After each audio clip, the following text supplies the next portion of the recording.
buenos días. Yo soy el profesor Rida Mami de la Universidad de la Manuba de Túnez, profesor de Lengua y Literatura Españolas. En primer lugar, muy buenos días, muchas gracias por estar. Doña Araceli García Martín, muchísimas gracias por esta amable invitación. También a Basilio Rodríguez Cañada por esta labor tan interesante, intentando unir siempre o buscando conexiones entre tres continentes y tres culturas. Gracias también a mi compañero Abdel Sadur por esta maravillosa traducción que ha realizado al Mu'allaqat árabes, que luego supongo que se presentará. Yo soy agradecido a esta casa Maidí porque gracias a ellos estoy ahora donde estoy. Me dieron cuando terminé la carrera en Túnez en el año 85-86, me dieron una beca y me vine a estudiar aquí español en la Universidad Complutense de Madrid y preparé mi tesis doctoral sobre los manuscritos y la cultura de los moriscos, una tesis dirigida por Álvaro Galvez de Fuentes. Entonces, tengo muy buenos recuerdos, tanto de la EIT como de la Complutense y de los amigos y compañeros que he conocido. También quería en esta ocasión resaltar el interés y la importancia que tenemos en Túnez por el español.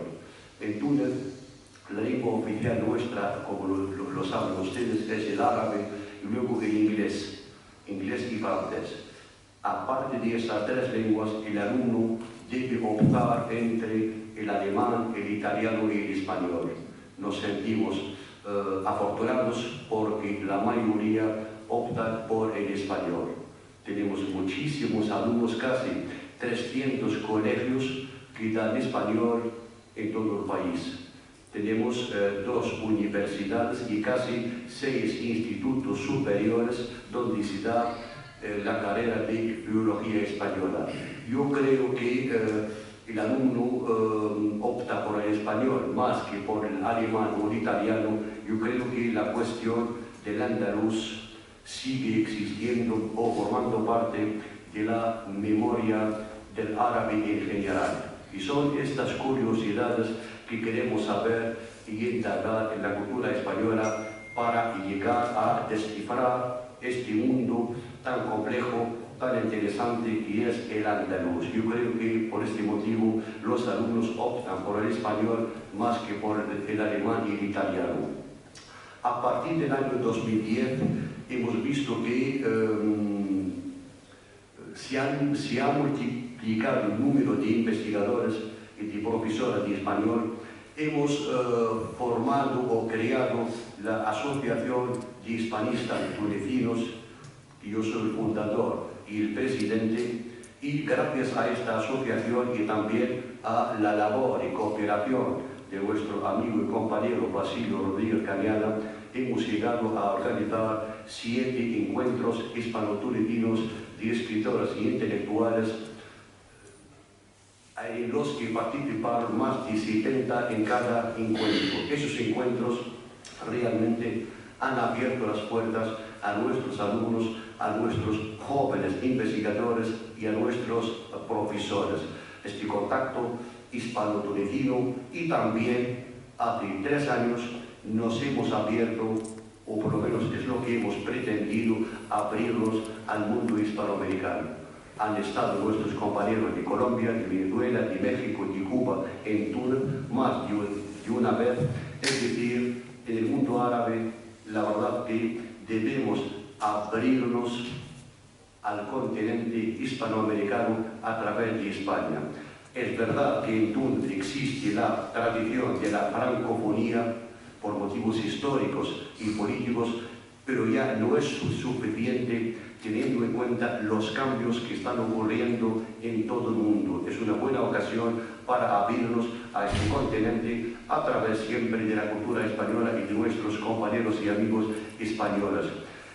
También, aparte de esto, nuestras preocupaciones se han hecho mayores y de tal manera que hace también 10 años hemos formado la Asociación de Hispanistas Árabes, una asociación que junta a investigadores, profesores, básicamente intelectuales relacionados con el mundo español, pero de todo el mundo árabe. Estamos de Egipto, de Argelia, de Marruecos, de Jordania y de otros países del mundo árabe. En esta asociación hemos también organizado muchos congresos y hemos podido crear nuevos lazos, nuevas conexiones, tanto con el mundo español como con el mundo hispanoamericano. Entre otras áreas de investigación tenemos presente, por su importancia, el tema de la traducción. Se han traducido muchas obras del árabe al español y del español al árabe gracias a Basilio. Es nuestro apoyo que ha sabido valorar esta importancia de la traducción y nos ha ayudado a traducir varias obras. Yo siempre lo digo y no me canso de repetir esto, y es que cuando ignoramos una cultura, los prejuicios son negativos, pero si conocemos al otro, se absorben las diferencias. Nos podemos llevar bien y somos diferentes, no pasa nada, la diferencia enriquece. El caso es conocernos. Yo creo que la imaginación poética o l'imaginaire poétique es fundamental en cada cultura. Saber transmitir esta poesía, esta cultura al otro es muy importante. Y de la misma forma, revivir la cultura del otro para que estos obstáculos, estas malas interpretaciones, estos prejuicios vayan desapareciendo. Podemos, como decía, ser muy diferentes, pero nos podemos llevar bien y respetar estas peculiaridades que tiene cada cultura. Este congreso forma parte de nuestros propósitos, que consisten en acercarnos cada vez más el uno al otro. Con lo cual, muchísimas gracias a los organizadores y a ustedes por estar aquí con nosotros. Gracias.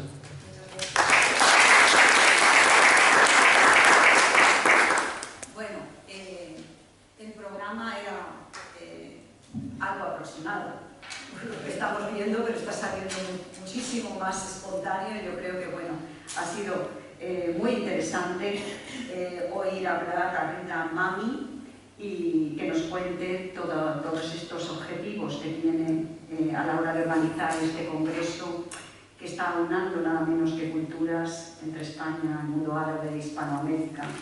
Y es realmente, el programa es muy ambicioso, es muy interesante, y yo todavía no he empezado con mi parte. Entonces, vamos a ver, yo tengo que contaros lo que había pensado, porque el otro era para entreteneros. Pero nuestro amigo Basilio quiere hablar de su vinculación también con esta casa. Y yo creo que no le vamos a privar a él, ¿verdad, Basilio? Pues muchas gracias, Araceli. Sí, yo creo que es importante poner de relieve la importancia de esta institución que nos acoge por diversos motivos. En primer lugar, en calidad de organizador, de coorganizador, tengo que pedir disculpas por los retrasos de esta mañana y por las complicaciones. Hemos tenido de todo. Hemos tenido un accidente de nuestro amigo Anton Tunsi, que bueno, pues, se ha quedado en los desperfectos del coche y poco más, pero todos los que viajaban con él están bien. También hemos tenido problemas porque el profesor Carlos Abad me pide que le excuse ante todos ustedes, dado que ha tenido que solventar también una cuestión familiar urgente y varias personas también me han mandado mensajes similares. El caso es que es difícil gobernar la República de las Letras, puesto que el creador es una persona libérrima y no siempre es fácil encauzarle, no siempre es fácil hacer que se someta a la disciplina de un horario o de una organización. Por eso, mañana vamos a meter a todos los participantes en un autobús y les vamos a enviar a San Millán de la Cogolla, donde, como muchos, se nos pueden despistar en un paseo campestre, pero van a estar mucho más concentrados y vamos a reflexionar sobre temas muy diversos. Reciente, como ha dicho Araceli, es un programa muy ambicioso el que nos convoca y no ha sido fácil. organizar este congreso, por diversos motivos. Primero porque cuando organizamos los dos congresos anteriores, ayer hablábamos en la inauguración de la Biblioteca Histórica Marqués de Valdecilla de cómo hay dos precedentes, dos congresos de hispanistas árabes que nos sirvieron para conocer a los responsables de los distintos departamentos de español de las diferentes universidades de los países árabes. El primero también incluía a los hispanistas subsaharianos, africanos subsaharianos, pero lo que quisimos es ponerles en contacto a estos profesionales. Yo siempre digo que son nuestros mejores embajadores culturales, lingüísticos y literarios, pero que además pues, de desarrollar una magnífica labor, lo hacen en una situación precaria, porque carecen de medios, de materiales y muchas veces incluso de respaldo oficial. De ahí que nuestra obsesión, desde que aterrizamos en este mundo en el año 1989, lo voy a hacer un breve relato de este acontecimiento para mí trascendental en mi vida y profesionalmente, pues siempre hemos querido respaldar a estos profesores y traductores que realizan una labor encomiable, no siempre conocida, no siempre difundida y puesta en valor,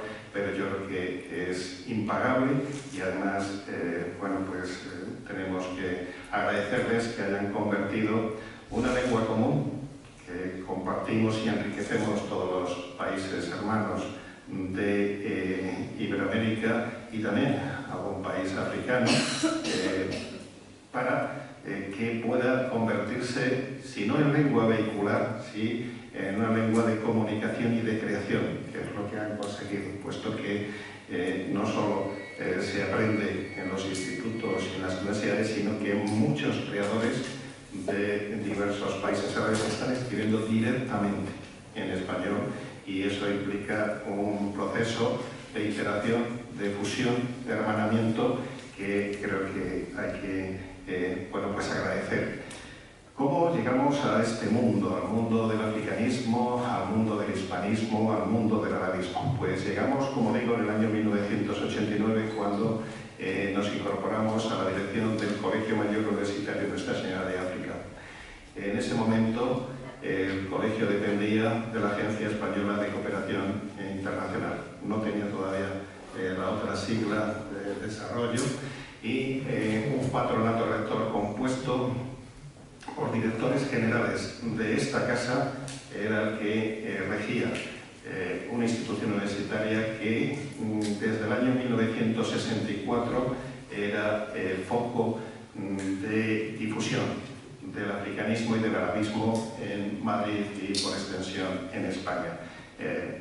Recuerdo que efectivamente don Fernando Riquelme, a la sazón en ese momento, como decía, director general de esta casa, también el embajador Moratinos, el embajador Lez Caller, eran directores generales que, como digo, pues tenían interés en que el Colegio de África fuese una institución no solo donde residiesen los estudiantes de 3 continentes, sino que fuese, como digo, una institución donde el africanismo y el arabismo tuviesen un papel fundamental, interactuando y trabajando siempre en colaboración con la Agencia Española de Cooperación Internacional.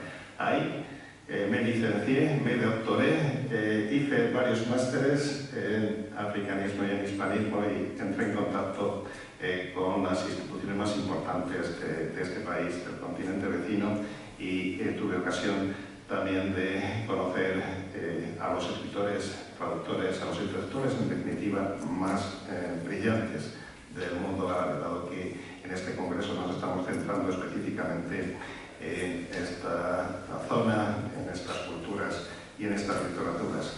Desde entonces, pues empezamos a intentar coordinarnos para potenciar la difusión de la obra de estos intelectuales, escritores y traductores, porque en ese momento escasamente llegaban a publicar sus obras estos intelectuales, dado que existía una cerrazón, el contexto literario y editorial español establecía unos cánones y se producía un efecto de cuello de botella. Solo podían publicar autores que estuviesen dentro de los grandes grupos editoriales y mediáticos, y solo podían estar en esos grandes grupos mediáticos aquellos autores consolidados, con lo cual era una pescadilla que se mordía la cola e impedía que pudiesen publicar muchos de estos profesionales que, bueno, pues algunos incluso tuvieron que optar por salir del país, irse a la zona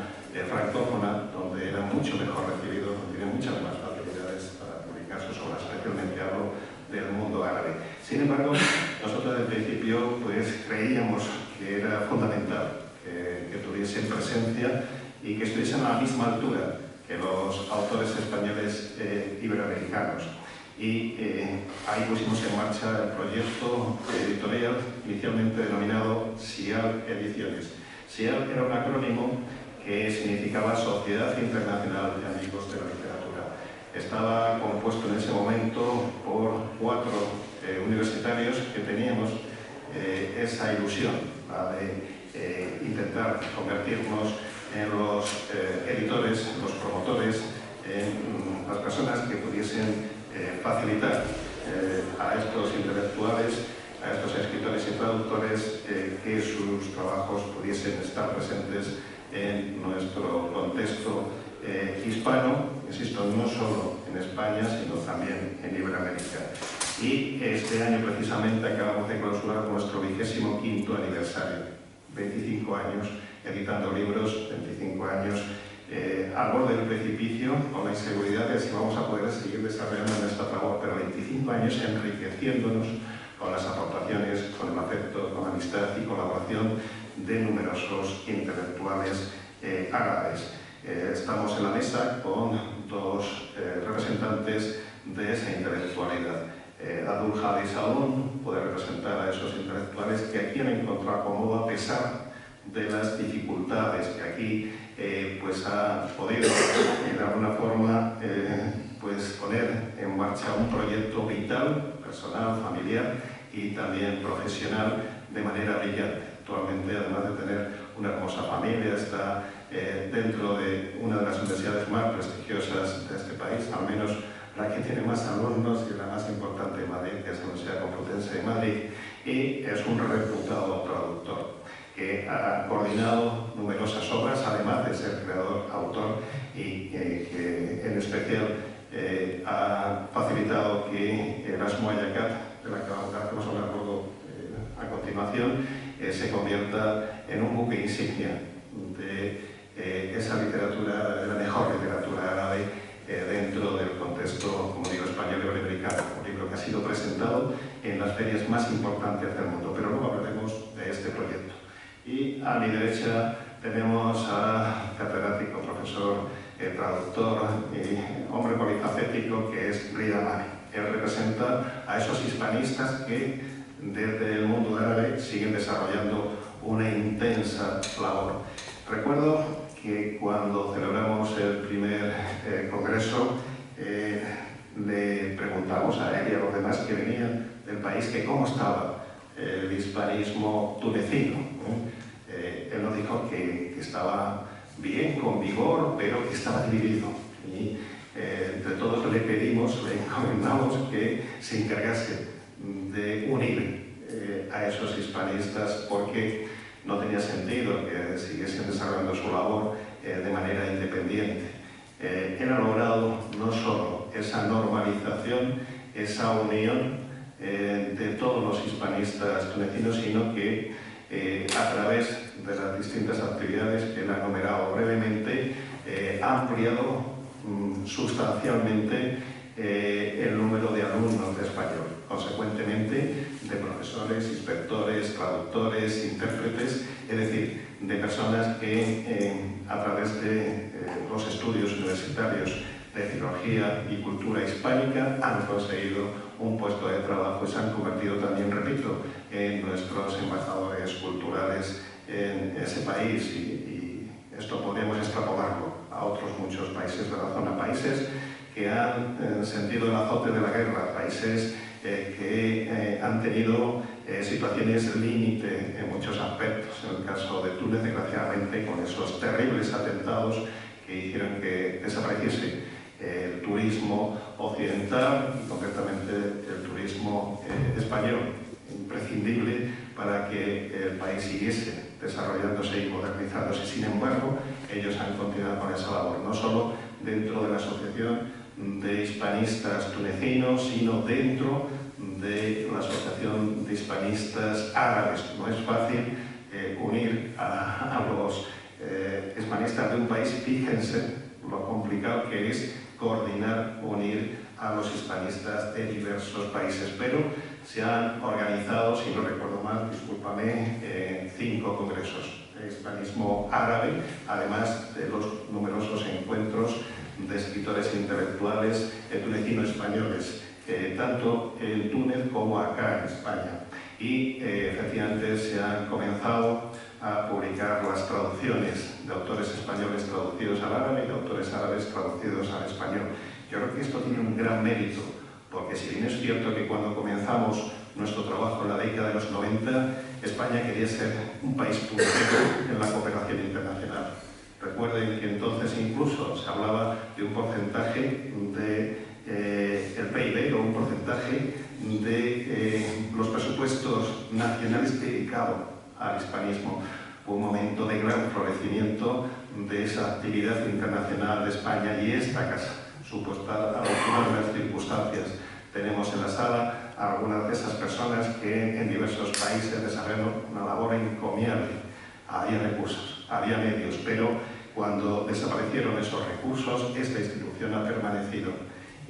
Ha sido el lugar en el que hemos intentado siempre encontrar el apoyo, y así fue, por ejemplo, para la organización del segundo Congreso de Hispanistas Árabes, y también nos han acogido en esta ocasión. Cuando ya no hay dinero público para estos eventos o escasea sustancialmente, y hemos tenido que realizarlo con muchos esfuerzos, pero llamamos a la puerta de la EFI a través de la Biblioteca Islámica y se nos recibió, y estamos aquí en el Salón Magno de la EFI hablando de hispanismo árabe iberoamericano. Yo creo que eso es algo que hay que poner en valor, y yo quiero agradecer a Araceli y le ruego que transmita a todos los responsables de esta casa pues ese agradecimiento de un colectivo que sigue siendo muy activo, que sigue siendo necesario, que de alguna forma facilita, como decía antes Rida, nuestro mutuo conocimiento, nuestro mutuo enriquecimiento en todos los aspectos.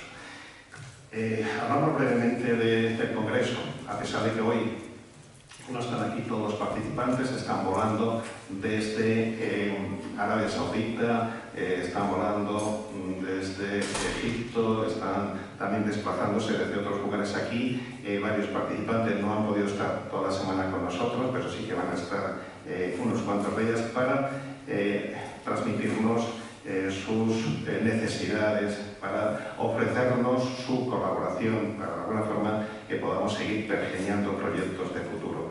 Y les quiero agradecer a todos el gran esfuerzo que han realizado para estar con nosotros.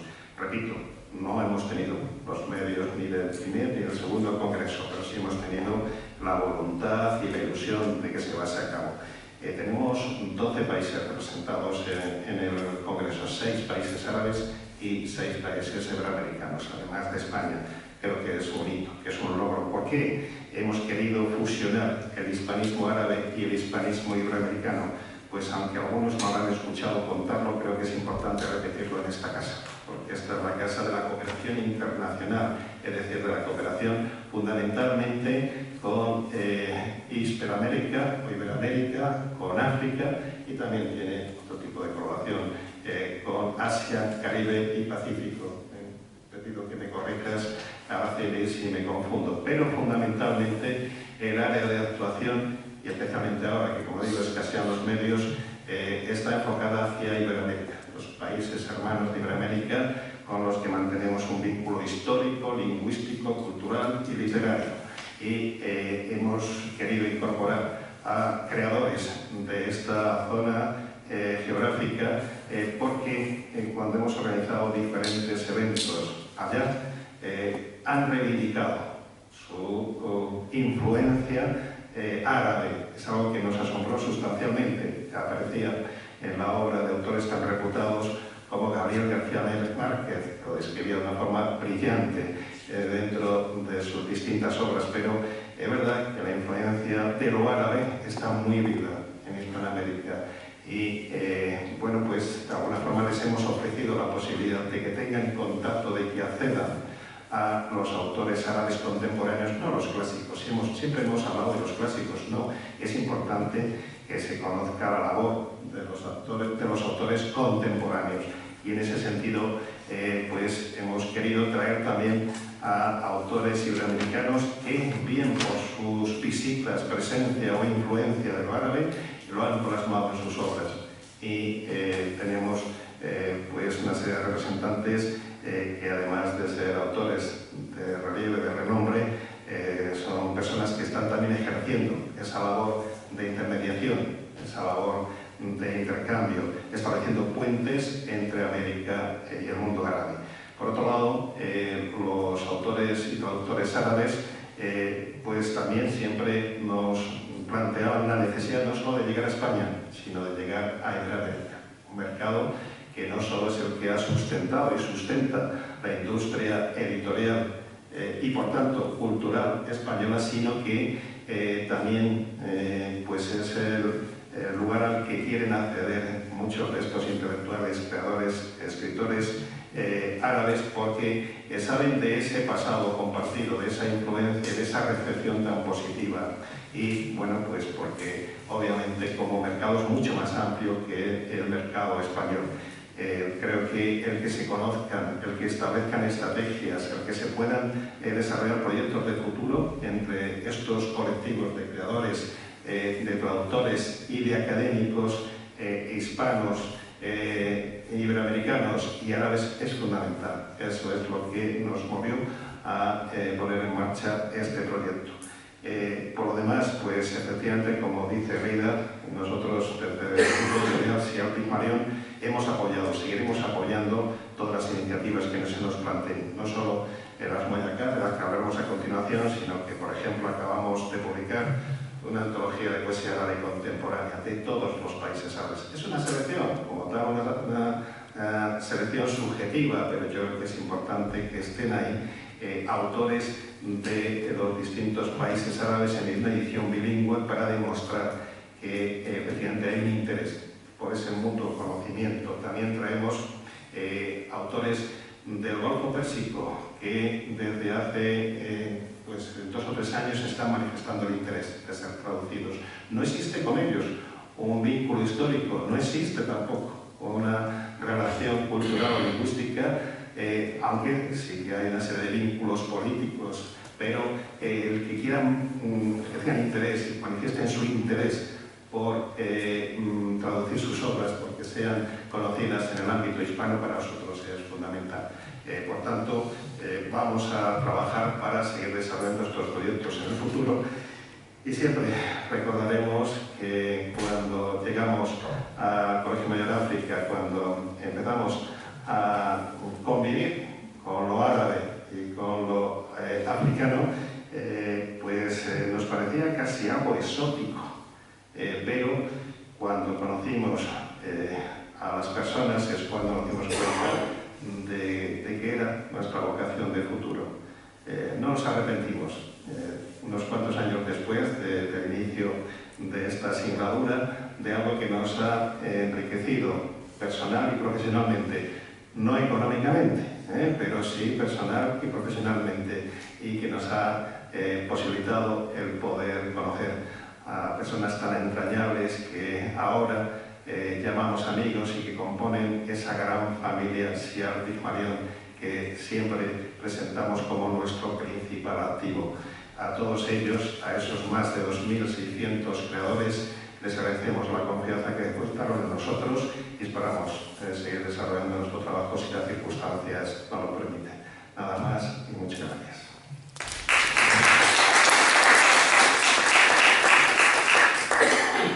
Bueno, dentro de un momentito vamos a dar paso a la presentación del libro La Mola. luego él lo va a pronunciar mucho mejor que yo. Pero bueno, yo sí que quería hablar un poco de las bibliotecas y de esta fusión cultural entre el mundo hispánico en general, español, hispanoamericano, iberoamericano y árabe, y que no es algo nuevo, como ya hemos ido viendo. Y os quiero hablar de bibliotecarios porque al fin y al cabo nos unen los libros y estamos en una biblioteca. La importancia del libro árabe en España se ha reconocido siempre. En fechas de Felipe II, cuando él crea su gran biblioteca en el Escorial, es un bibliotecario, Benito Arias Montano, quien le dice que tiene que crear la gran biblioteca árabe. Y él se ocupa de buscar los libros más representativos de esa cultura. No se dedicó tanto a estudiar la colección porque tenía que hacerla. Y a veces formar una colección te impide estudiarla del todo. Estamos hablando de los siglos XVI, XVII, ese interés por el libro árabe, por la cultura árabe, forma parte ya de las colecciones reales. En el siglo de la Ilustración, siglo XVIII, es también un bibliotecario, pero claro, son bibliotecarios eruditos, y es el sacerdote maronita Miguel Casili de García quien empieza a estudiar en serio, ya es la época ilustrada, esa colección árabe escurialense. Hace un estudio que queda inacabado y que sigue inacabado, pero nuevamente es alguien con vocación bibliotecaria, erudito como eran los bibliotecarios del momento, quien se ocupa de que esa colección tenga todo su protagonismo. Hay datos que tienen que ser estudiados y que los bibliotecarios vuelven a ellos una y otra vez, como ejemplo y como un signo de interés actual.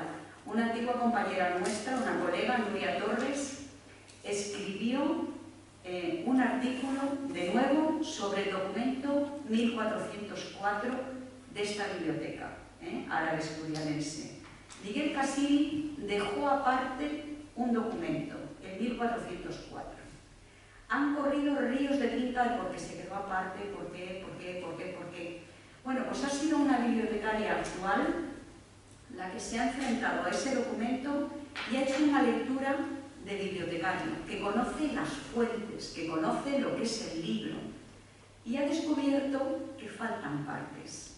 Y no se podía afrontar un estudio general, no sabían por qué, bueno, pues porque faltan partes. Entonces, los bibliotecarios tenemos un conocimiento de la fuente, un conocimiento que nos permite enfocar el estudio de las obras de una manera diferente que lo haría un investigador al uso.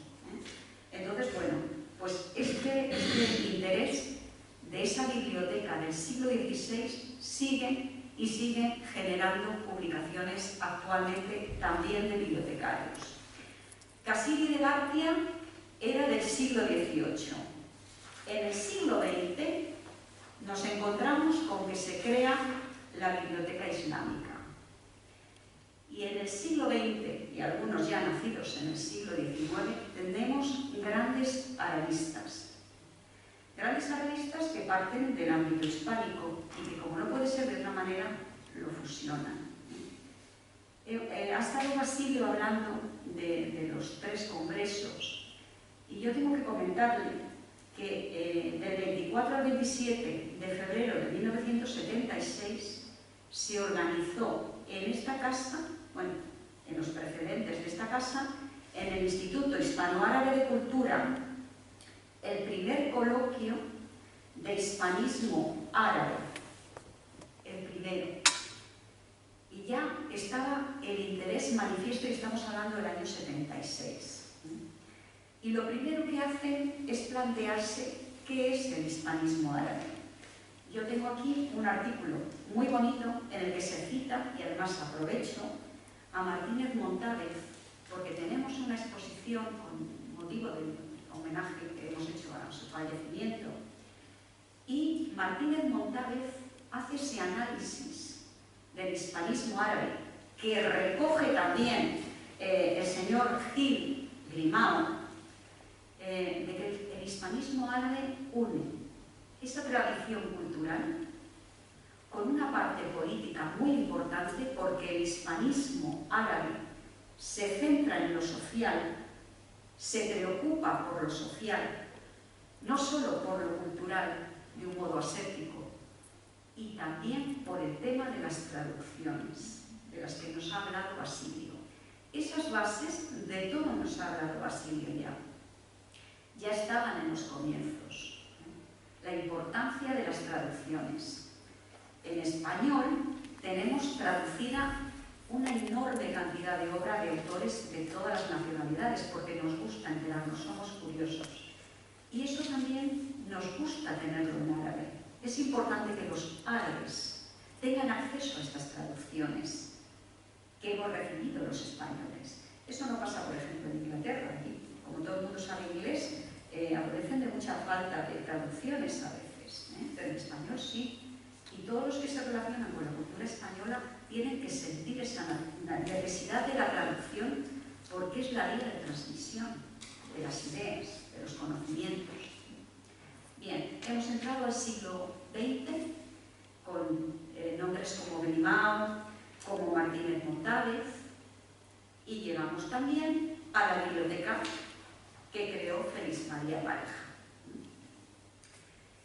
Una vez en un programa de televisión contaba el presentador con una gran extrañeza que la biblioteca islámica la había creado un jesuita.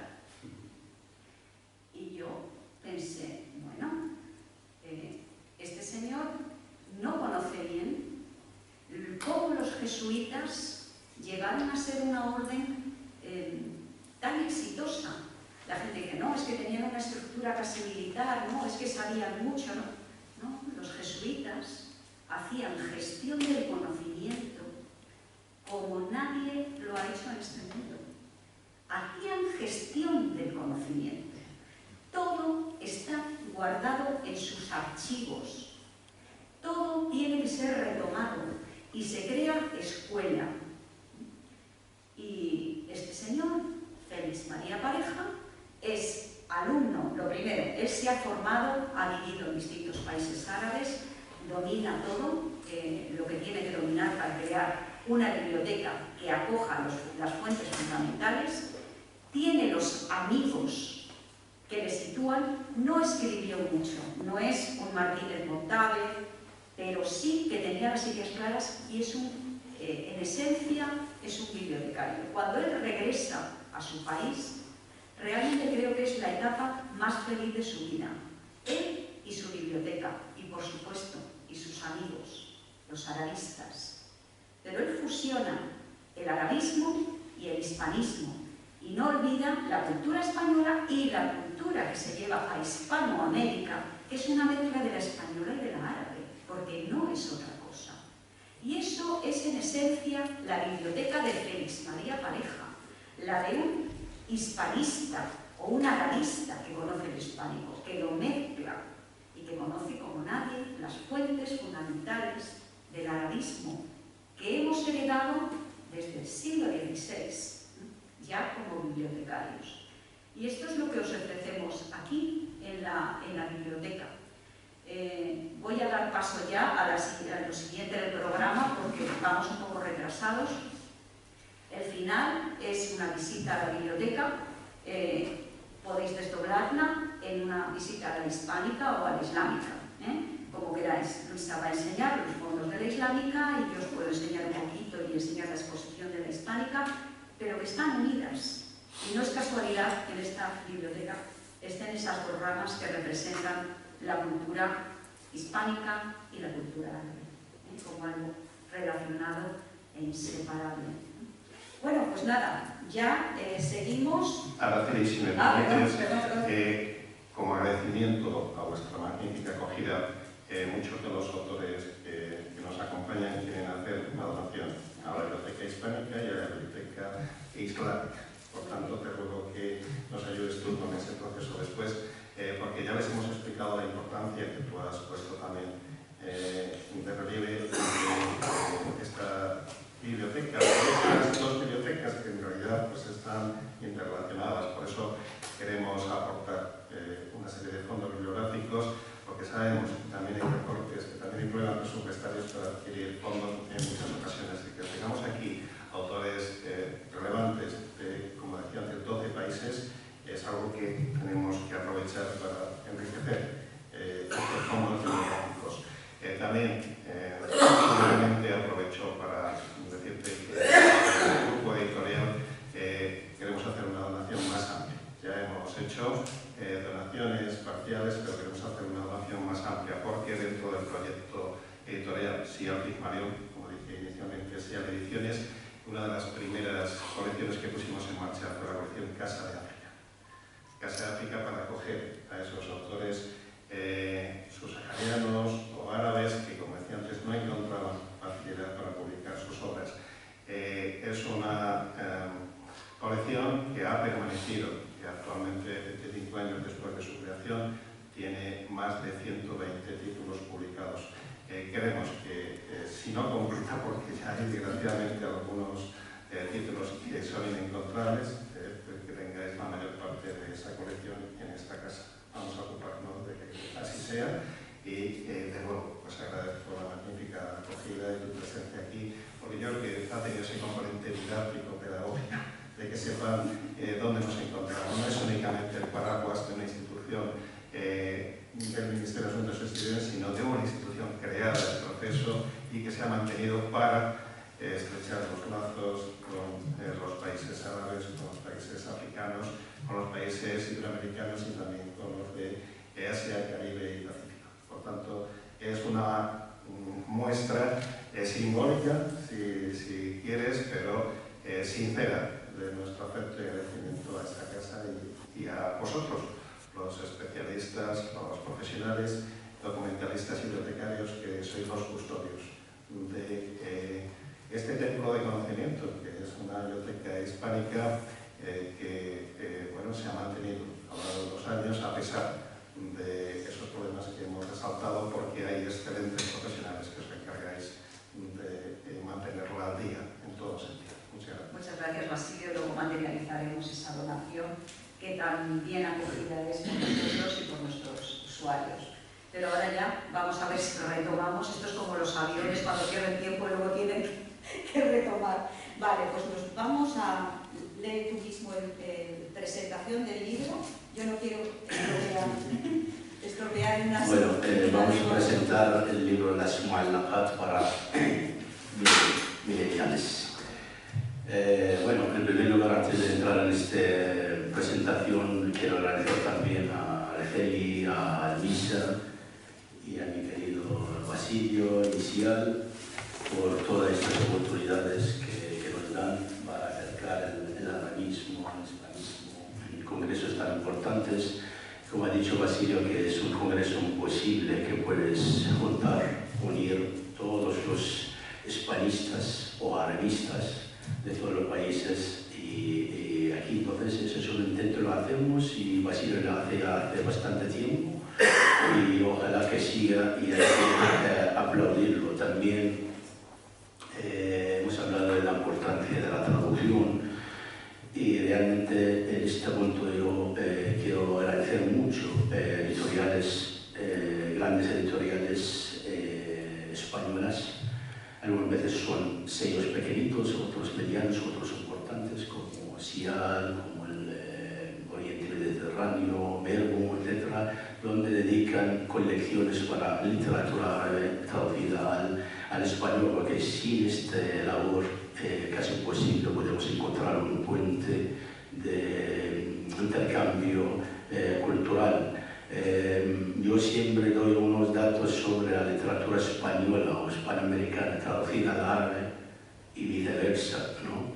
Y yo, bueno, cualquiera de nosotros puede hablar con un lector árabe y te va a nombrar una lista tan larga de poetas, novelistas, libros donde se traduce del español al árabe, pero cuando llegamos al lector español para mencionar algunos nombres famosos de la literatura árabe.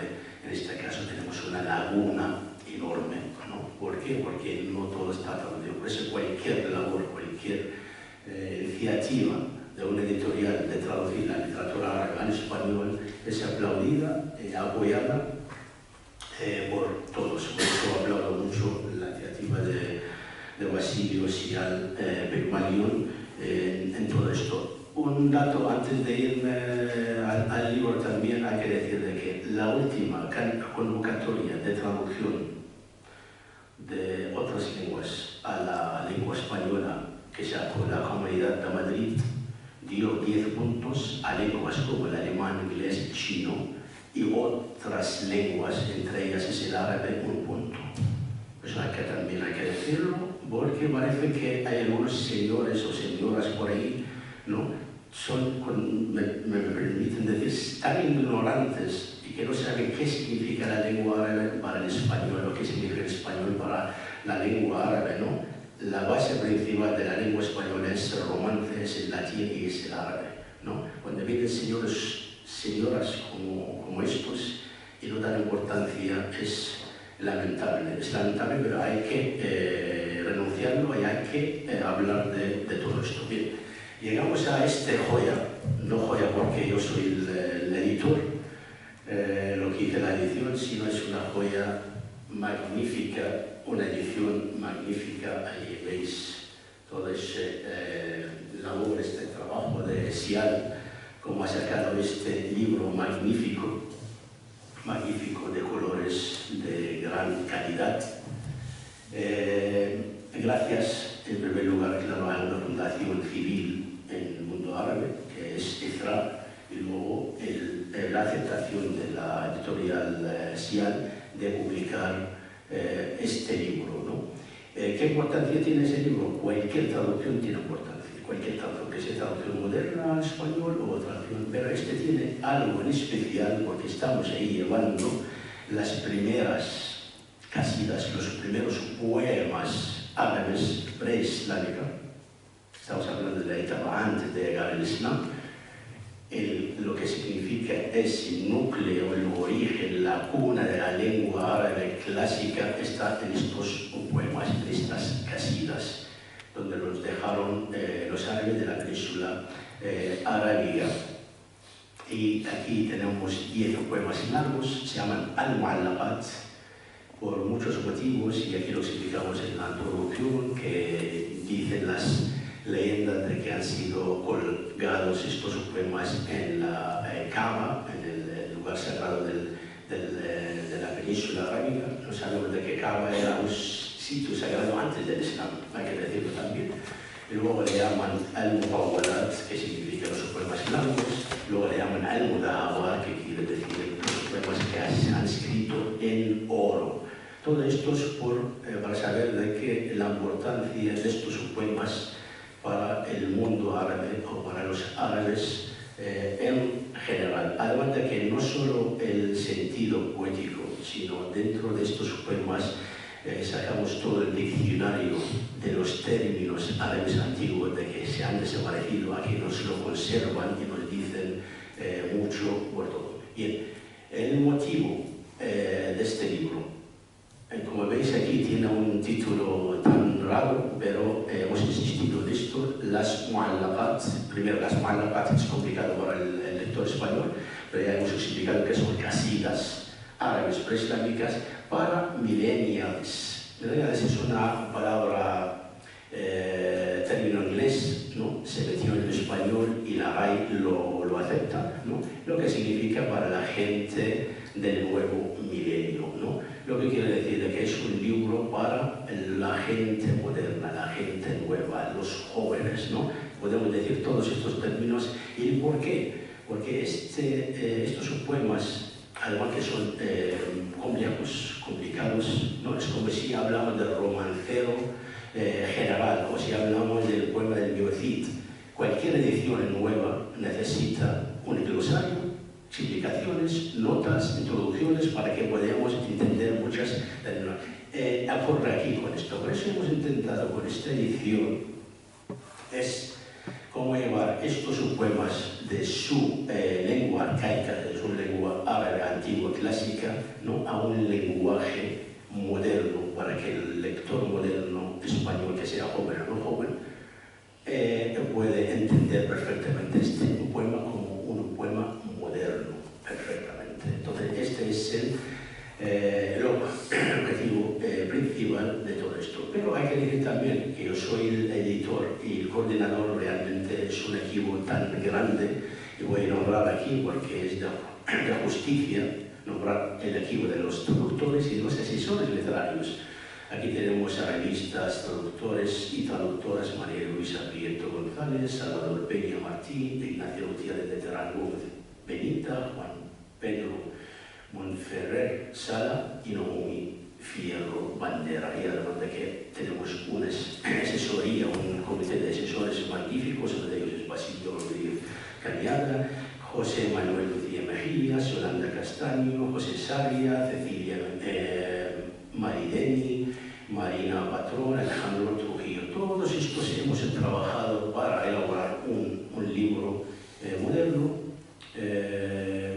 contemporáneo, y al mismo tiempo puede entender todo el mundo, que no solamente cuando llega. Y por cierto que estas casitas, estos poemas han sido traducidos 3 veces antes, perdón, 2 veces antes de este, esa es la tercera, ¿no?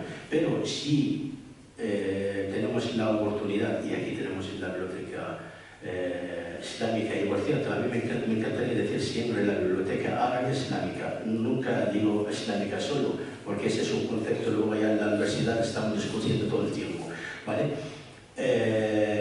Quizá no encontramos los libros estos de Malakat, pero quien lee estas traducciones va a ver la diferencia enorme, porque son traducciones para el campo académico, ¿no?, para los profesores, y además de que son poemas que casi no se puede disfrutar leyendo estos poemas, porque lo han hecho en un lenguaje también antiguo, ¿no?, y sin salir. ¿Qué quiero decir con este? Es una versión moderna, donde hemos intentado esta traducción es llevarlo, digamos, al lector moderno, pero sin que pierda esencia y toque histórico de estos poemas.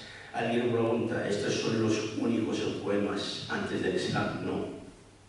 Depende de los documentos que tenemos y las enciclopedias. Tenemos hasta 100 poetas han dejado huella, han dejado poemas antes del Islam, pero no son tan famosos como estos poemas. Y estos poetas que quizá no tiene significado leer sus nombres, pero son poetas muy famosos, y cualquier árabe, cualquier investigador estudioso sabe, si no solo los nombres y la vida de cada poeta, sabe 2 o 3 versos de cada poema donde lo hace.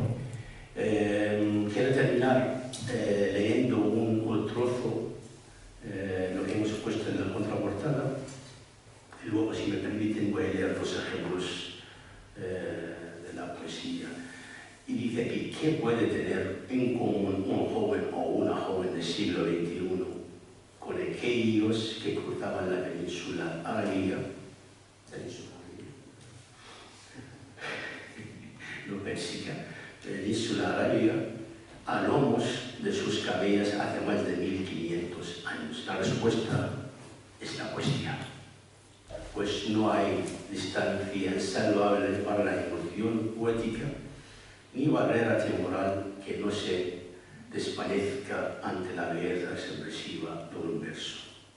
Esto es lo que consiguen estos 10 poemas árabes preislámicos, las casidas o mu'allaqat, que se presentan aquí en esta edición bilingüe árabe-español. Espero que un día os caiga en vuestras manos esta joya, joya por el sentido de poemas de la poesía, y joya por la edición. Y muchísimas gracias. Voy a leer solo 2 trozos, no sé si leo directamente o esperamos. ¿Sí? Vale. Voy a decir decir, voy a leer página 155, un trozo en árabe y luego su traducción. 155. Es de del poeta Zuhair bin Abi Sulma y dice en árabe lo siguiente: ومن يجعل المعروف من دون عرضه يفره ومن لا يتقي الشتم يشتمي سلمت تكاليف الحياة ومن يعش 80 حولا لا أبا لك يسأم ورأيت المنايا خط عشواء من تصب تمته ومن تخطئ يعمر فيهرمي ومهما تكن عند امرئ من خليقة ولو خلها تخفى على الناس تعلمي واعلم ما في اليوم واعلموا ما في اليوم والأمس قبله ولكنني عن علم ما في غد عني. Y dice así en español: quien protege su honor con el favor lo guarda, y quien no evita el insulto es insultado. Cansado estoy de sufrir en la vida. Quien viva 80 años, te juro que se cansa. Veo que la muerte golpea ciegamente al que da mata y al que falla vive, envejece. Cualquier cualidad que tenga el hombre, aunque cree que está oculta, se sabe. Sé lo de hoy e incluso de antes, lo de ayer, pero ignoro el mañana. Pues muchas gracias.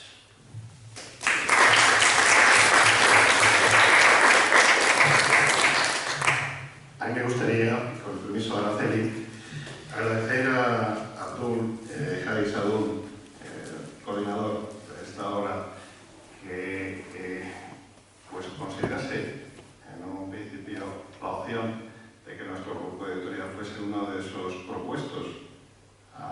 Itra Aranco, ya saben ustedes, Aranco es la empresa más importante del mundo, y que empiece a destinar sus recursos a la difusión cultural y literaria, a esta actividad que nos permite conocernos mejor, como decimos antes. Yo creo que es digno de agradecer, pero yo quería agradecer a Abdul que nos propusiera en esta lista inicial, y me gustaría, ya que se está grabando el acto, ¿no?, que diga públicamente cómo fue ese proceso, porque para nosotros, que además nos ha permitido en nuestro 25 aniversario, cuando queríamos publicar 25 obras imprescindibles, que hayamos podido publicar esta joya, como él dice, pues es algo muy simbólico, muy significativo.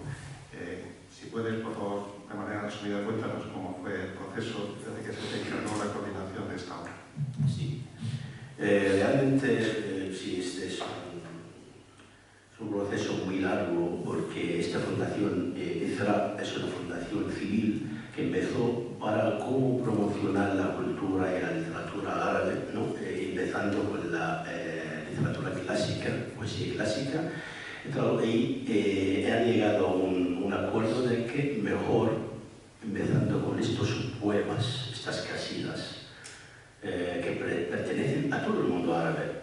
No hay duda, ningún país árabe no va a decir que no se representan estos poemas. Todo el que hablamos árabe, la lengua árabe, nos representa, ¿no? Y además que son los ejemplos más antiguos. Entonces empezaron con esta idea y empezaron con la traducción al principio, como ya sabemos, a la lengua inglesa, que es la lengua que habla y lee todo el mundo. Y luego empezaron a pensar en otras lenguas como el español y el francés, y ahora están con otras lenguas también asiáticas como el coreano, y ahora están buscando el alemán, etcétera, etcétera. Entonces es un proyecto muy largo, y luego empezaron, claro, cuando ya contactaron conmigo para verlo, yo tuve que ser sincero y justo, ¿no? Entonces ofrecía a todas las editoriales personas españolas que tienen vínculo común con la cultura árabe y la literatura árabe, para poner un presupuesto y cómo hacerlo, ¿no? Y sinceramente hubo 4 presupuestos y luego llegaron al final, ¿no? Eligieron de SIAL por muchos motivos. Lo más importante que han dicho es la calidad, ¿no? Porque ofrece calidad y además de que el reconocimiento de una editorial en Madrid, que donde participa en todas las ferias del mundo, ¿no? Y además de que su editor es un poeta, así que más aún. Entonces todos estos puntos han llegado a que SIAL, y esta cosa que me alegra mucho, porque finalmente ha salido esta joya, ¿no? Y sinceramente no sé si hubiera sido de otras editoriales, si salía de esta calidad y esta importancia, ¿no? Entonces, ha sido todo es un proceso muy justo, largo, durante un año hemos trabajado, por cierto, entre los traductores, los asesores, ¿no? Y luego, yo creo que 3 o 4 meses solamente para hacer esta edición, ¿no? Diseño, luego no olvidáis de que la lengua árabe también tiene caracteres diferentes, hablamos de caligrafía árabe, ¿no? No cualquier imprenta, cualquier editorial puede conseguir esta calidad y esta maravilla, ¿no? Entonces todo eso ha sido gracias a SIAL, a Basilio y su equipo. Muchas gracias. Ha sido mérito de todos porque efectivamente ha sido un proceso largo de diseño, maquetación y correcciones. Por supuesto, las correcciones han corrido a cargo de Adul y el equipo de traductores que han hecho una revisión sistemática. Creo que el resultado final, pues, efectivamente nos habla de ese trabajo, ¿no? Tan profesional, tan preciso, tan, en fin, tan perfecto, porque está hecho con cariño, está hecho con respeto, ¿no? Y quiero simplemente anunciar que nuestro embajador en Arabia Saudita, también escritor, por cierto, Jorge Evia, está empeñado en que hagamos un acto de presentación del libro allá en Arabia, efectivamente dentro de la península arábiga. Vamos a hablar con propiedad, tienes razón, y para nosotros será motivo también de satisfacción y orgullo que podamos ir allá para de alguna forma representar esta fusión, este hermanamiento, esta colaboración. Yo creo que la palabra clave es colaboración. Se ha trabajado codo con codo con el coordinador y con el resto del equipo, y también el equipo de la editorial pues ha estado muy pendiente en cuanto a ofrecer un diseño respetuoso. Ya sabemos que no podía ser figurativo, tiene que ser simbólico, y el buscar esos símbolos que diferenciasen a cada uno de los 10 poetas con colores diferentes se ha hecho con mucho cariño. Yo espero que el resultado final pues, esté a la altura de las expectativas de la institución y de todas las personas que han trabajado en ella. Muchas gracias.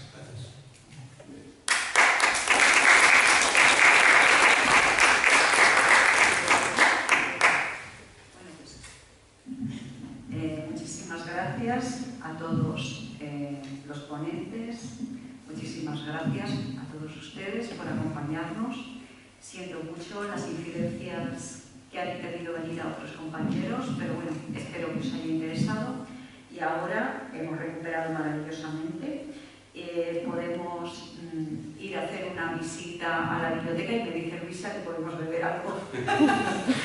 Porque decimos un poco como inicio, mientras esperábamos, pero ahora a ver si podemos tomar algo también. Y luego, los que queráis, podéis ir a ver la colección islámica, y los que queráis podéis venir conmigo a ver un poquito de la hispánica y la exposición. ¿Cuántos de cada? Ah, dice Luisa que cuántos. Sí, islámica. hay una mano, pero no sé si es que quiere hablar. ¿Quiere hablar la mano? No oigo. Voz alta, voz alta.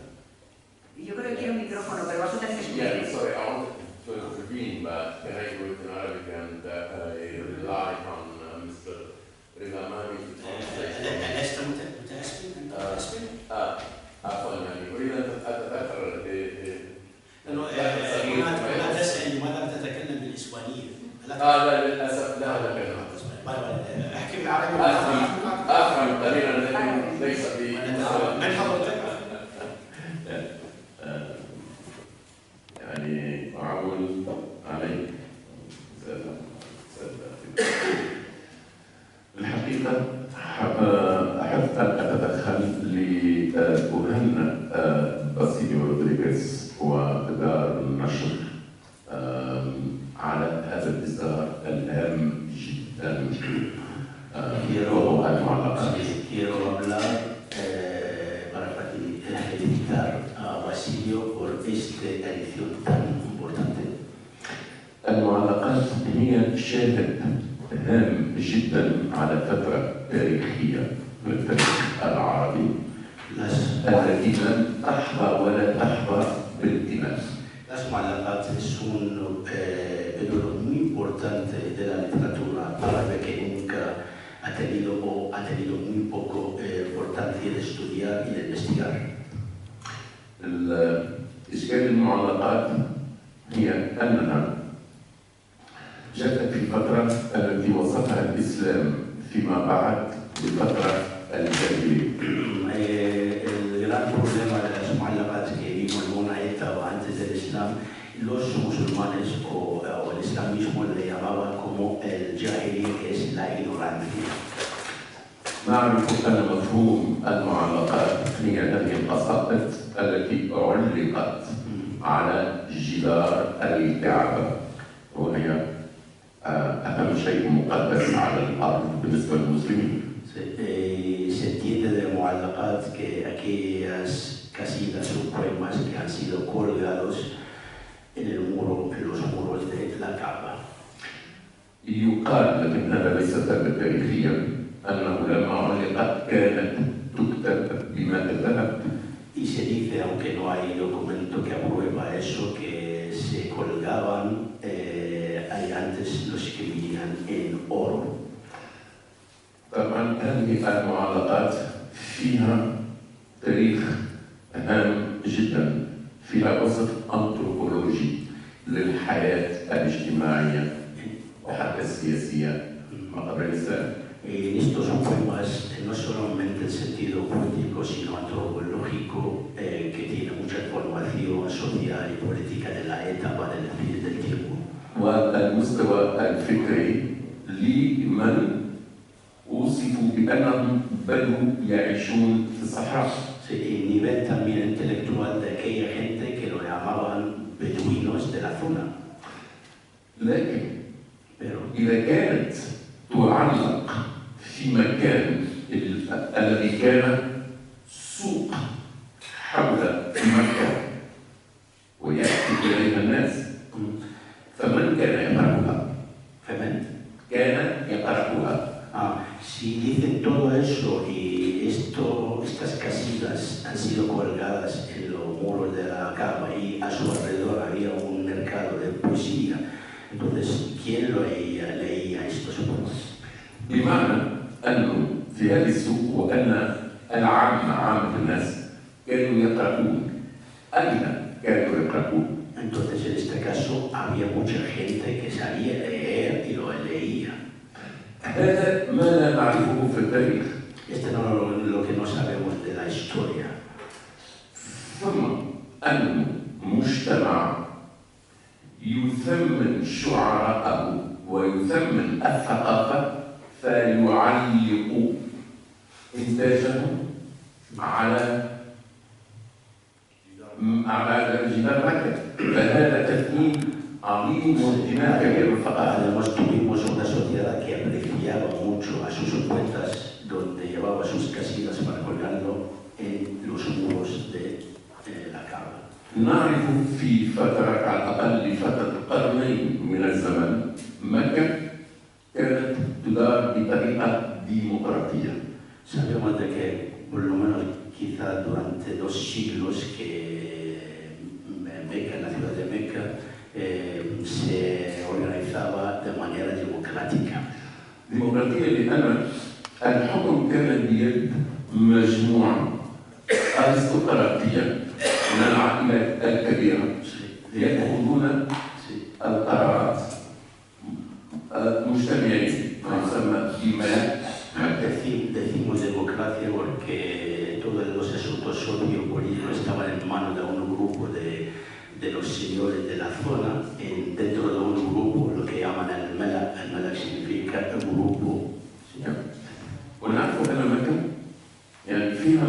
مجموعة من الآلهة. الكعبة بناها إبراهيم. Sí, ya sabemos que históricamente que la Kaaba lo fundó Abraham o Ibrahim. ومكة كان فيها على الأقل 5 آلهة، ولكل إله مجموعة من القبائل التي تأتي لتعبده. Y Meca en aquel tiempo tuvo como mínimo 5 dioses y cada cabila, cada tribu, ¿no?, se acercaba a Meca para adorar a su dios. وهذا الخليط الكبير من البشر، ولأنه كانت هنالك تجارة كبيرة. Este grupo de gente, de gran grupo de gente, sí. لم نسمع بتقاتل القلوب أهلية. Y no tenemos noticias de que hubo guerras, hubo conflictos o mataron uno al otro. لأن القبائل كانت تأتي من الشمال من الجنوب، وأيضا لأن هنالك تجارة كانوا يأتون من مصر من الحبشة. Porque tuvo muchas diferentes gentes de que vienen del norte, vienen del sur. وهذا مثلا في القرآن فيما بعد وجود كلمات من الحضارات المختلفة. تقصد باللغة العربية، ¿no? باللغة العربية كلمات من الفارسية اليونانية. En el árabe durante todo este tiempo muchas palabras de origen extranjero porque venían mucha gente a Meca.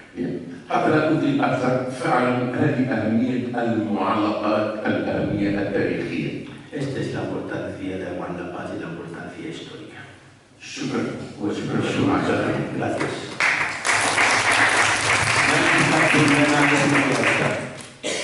لن تقدم لنا اسمك. أنا ماهر عبد الرحمن من تونس، إعلامي وروائي. أهلا وسهلا. de Túnez, الاسم عفوا المنوخة. ماهر عبد الرحمن. Maher Abdelrahman es un periodista y escritor tunecino. Muchas gracias, querido amigo Maher Abdelrahman, por esa felicitación.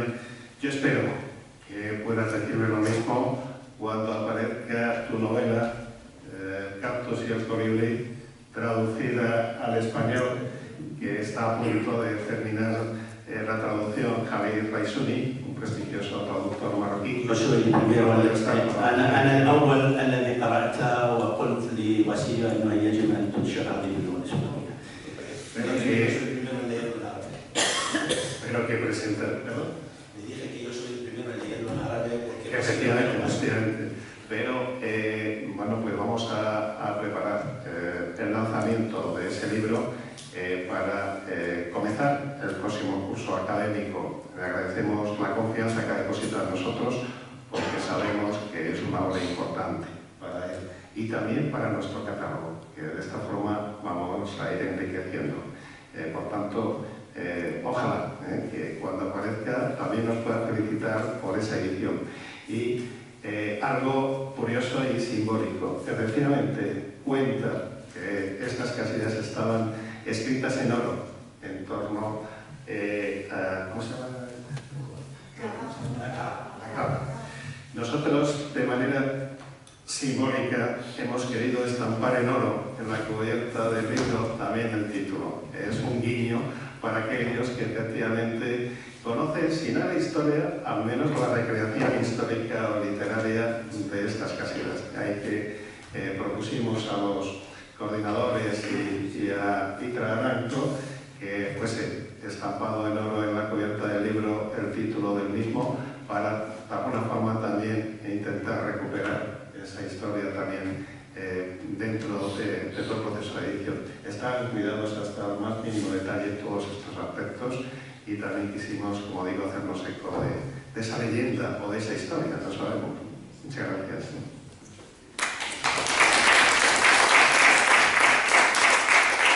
Bueno, pues ahora sí, salimos a descansar un ratito. Decía Lisa que quién iba a ir a visitar la hispánica y quién la islámica, pero somos poquitos.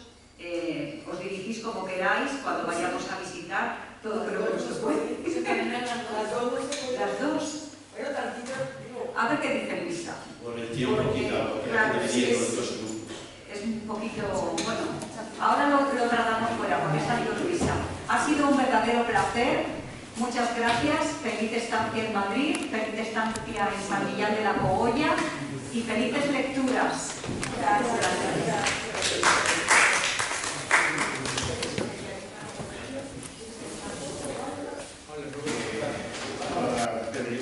Aunque ya hicimos una donación simbólica de la Escuela, te lo vuelvo a dar porque me parece que es un libro, como hemos dicho aquí, muy significativo.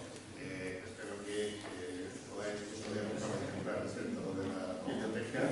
Y también te quiero entregar esta antología de poesía contemporánea que acaba de salir, que no ha sido todavía presentado y que reúne poemas y traducciones de autores de todos los países árabes. Igualmente, quiero entregarte esta traducción de un autor emiratí dentro de esta colaboración que comentamos antes con los escritores y traductores de la península arábiga. Igual, este libro de Hatem el-Seri, que el autor está viajando, llega mañana.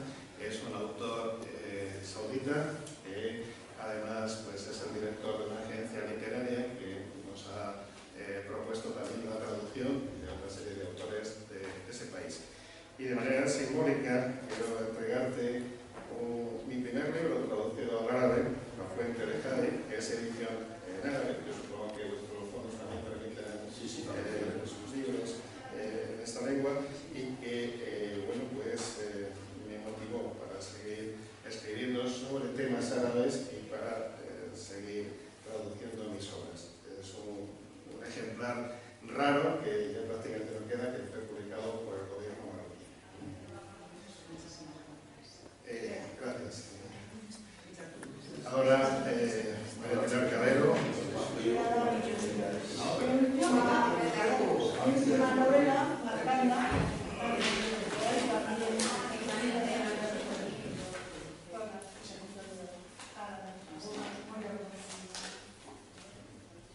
esta es la casa de Tilla Calle en Samarcanda, y un último poemario que acaba de salir este año y acaba de lanzarse. Los dos excelentemente editados, aunque no puedo llegar a las casillas, pero la verdad es que son hermosamente editados en color, las ediciones han quedado igual a la del poemario, en fin, y gracias Basilio y a la editorial, a todos tus colaboradores y también porque nos han regalado las casillas. Nos hizo ayer un regalo de iniciaciones de este congreso maravilloso. A todos los que participamos en él, efectivamente. Muchísimas gracias. Adelante, María. Yo te entrego el primer poemario que presenté aquí en Casa de América, porque este contiene varios poemas sobre países árabes y sobre países africanos. Entonces, me gustaría que estuviera aquí en esta magnífica colección. Para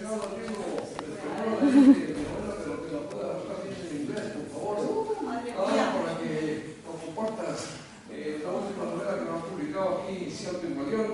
Es una novela de suspenso sobre la desaparición del parque de aviones hace algunos años, que estoy seguro que puede ser muy valiosa para la comprensión de la historia de Occidente en los últimos 50 años y de mi país, Colombia, también en los últimos 50 años.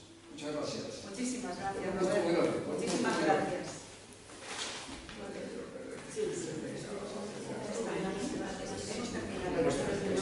Muchísimas gracias. Y estos libros formarán parte del acervo de la biblioteca. Muchísimas gracias. Feliz feria. Feliz.